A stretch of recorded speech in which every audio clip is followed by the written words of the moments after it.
Hi everyone, and welcome to another episode of Walk Souls 2. Walk Souls for Dark Souls 2. Last time we came to Lost Bastille, and now we're going to be walking through it.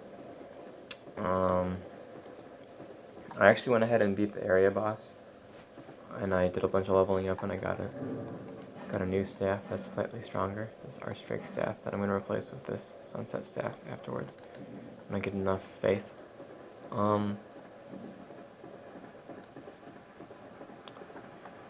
So yeah, the first thing, so we already talked about this place a little bit, but you can see the sea, and it's kind of intimidating, but it's not as intimidating as if we were actually all the way down there.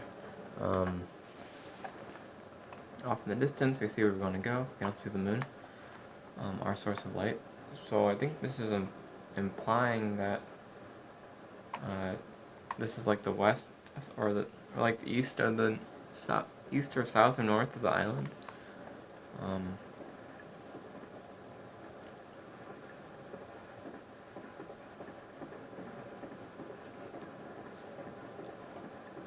So we get a view of places that we'll be going to later.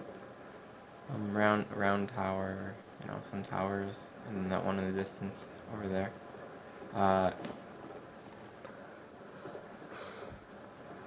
This place is sort of like a fort on a rock in the sea, and it's also kind of a prison.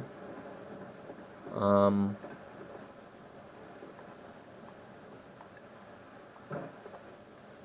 never actually gone down here before.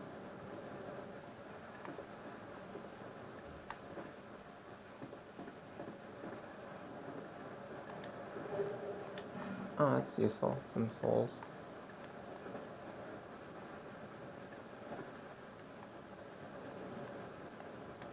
So I think we die instantly if we jump down there, but, you can think about placing yourself within one of those buildings in the distance. And in this case, there's not a lot of other environmental geometry in the distance, there's just that tower.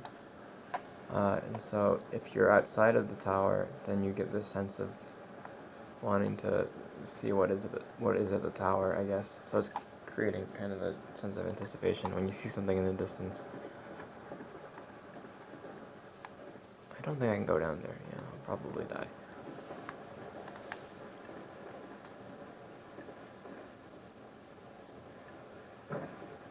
Some enemies down here.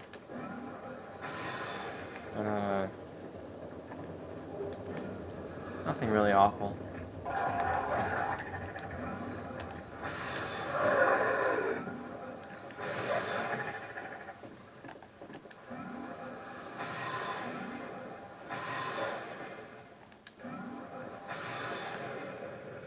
So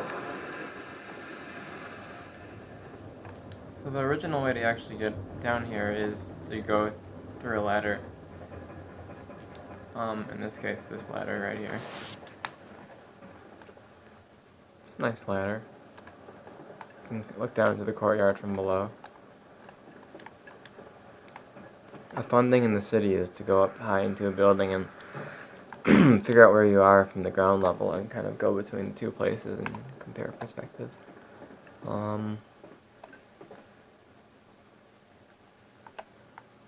Yeah, so this is a very city alley-like feel. It feels like we're in the alleys of the city. With like buildings going up to the left and right of us. This area mimics the depths. I mean, not the depths. Lower Undead Burg from Dark Souls 1. A little bit. At least like parts like this. But whether or not it's intentional is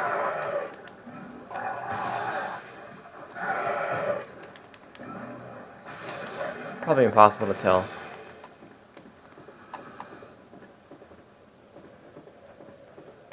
Yeah, but alleys have this similar feeling of being hard to navigate and kind of creepy. Not sure what's around the corner.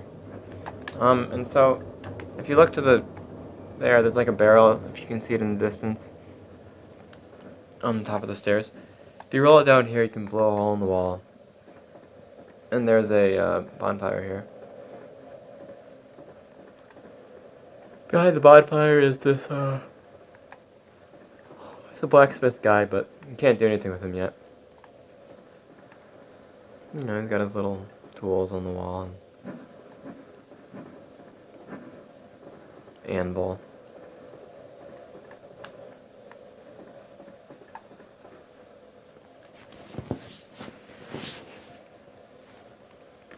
I'm gonna clear out the enemies up there and then come back.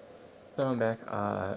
I cleared out the enemies and I drew out a map, a bit of the area where we kind of are. So I think if the moon is to the east, we're actually going along the south wall of this sort of castle area. In the distance, we see another tower that draws our attention to it. To the left is a lot of geometry, but because it's sort of like unscalable, we don't really parse it as something that we should pay attention to in terms of having to navigate it later. So more ends up being a sort of this like kind of ambient thing that walls us between something that is more man-made and something that is from the earth.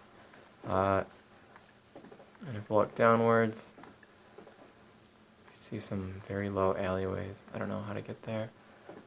I don't know if we actually do get there.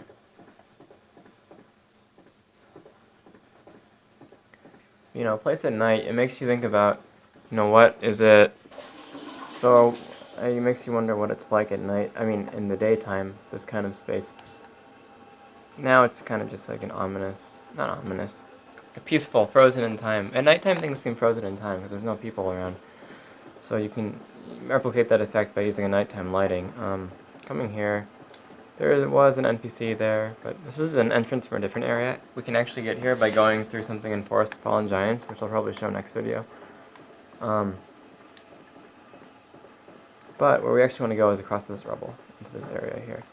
A bunch of like silly little barrels we can break. We can view where we came from, which is always a nice little thing. And then we want to go to this door. So I'm going to pause for a second. There's enemies behind here, so I'm not going to film taking them all out. I'm just going to, yeah, so there they are. Anyways, I actually walked out of a door with there's nothing else. It's just the door that went into an alley, so I died. That was really silly. It's okay though, because I already covered most of that area, and the rest of it I can just run through. Yeah. I don't have much more to cover in this video anyways. I'm just going to cover up to the boss. Why here? Okay, wait. Okay, so I re-cleared the area out. This is actually just a little boxy space we're walking into from that bridge, and this is actually facing outwards to that little courtyard we came from, I think, or like a space between it. There's two paths to get to the boss from here. One, you go down this staircase. So it's another one of those like fighting forts that people don't actually live inside of. Here's the door that I died. I just walked straight out of it and then fell off and died. That was sad.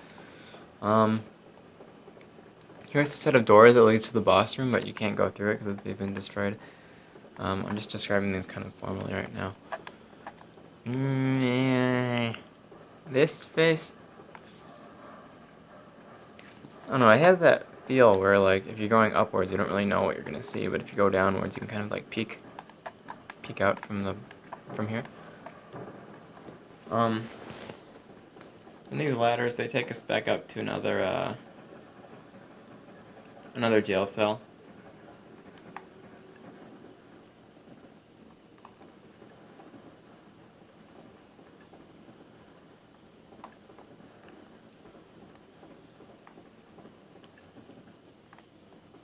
And this jail cell,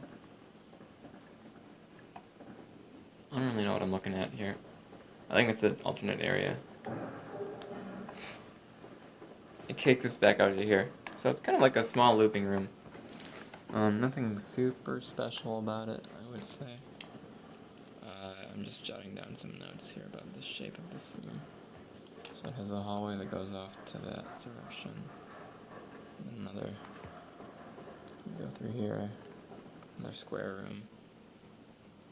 That looks off, yeah, so this looks off into an area that we can't get to unless we come from the Forest of Fallen Giants. And then if we go here, there's a hallway that extends down this way.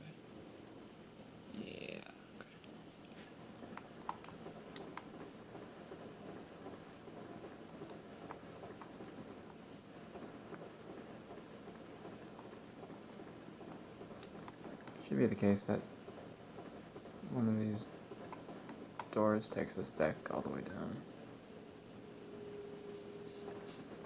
Yeah, so if you go down here, okay, so this is another prison hallway, and the use of gating off things of jail cells can make a place feel prison-like, because this used to have a gate in it, and I made it go up or down by pulling this lever.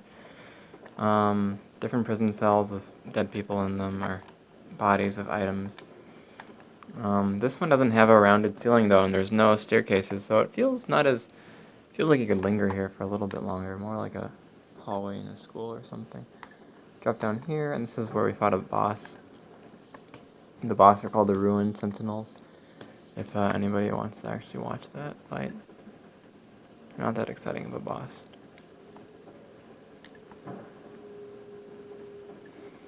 You can drop down when you want to fight them. These are the doors. These doors go back towards where we saw those other set of doors. Okay, and so in this direction there's a set of stairs, and these stairs take us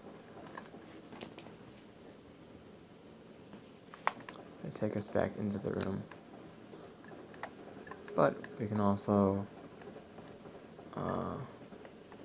exit through the north exit of the room.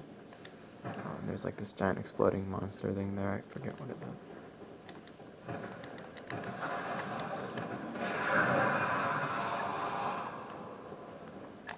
Yeah, I'm not sure what's with that. Thank you. It's another little small hallway here.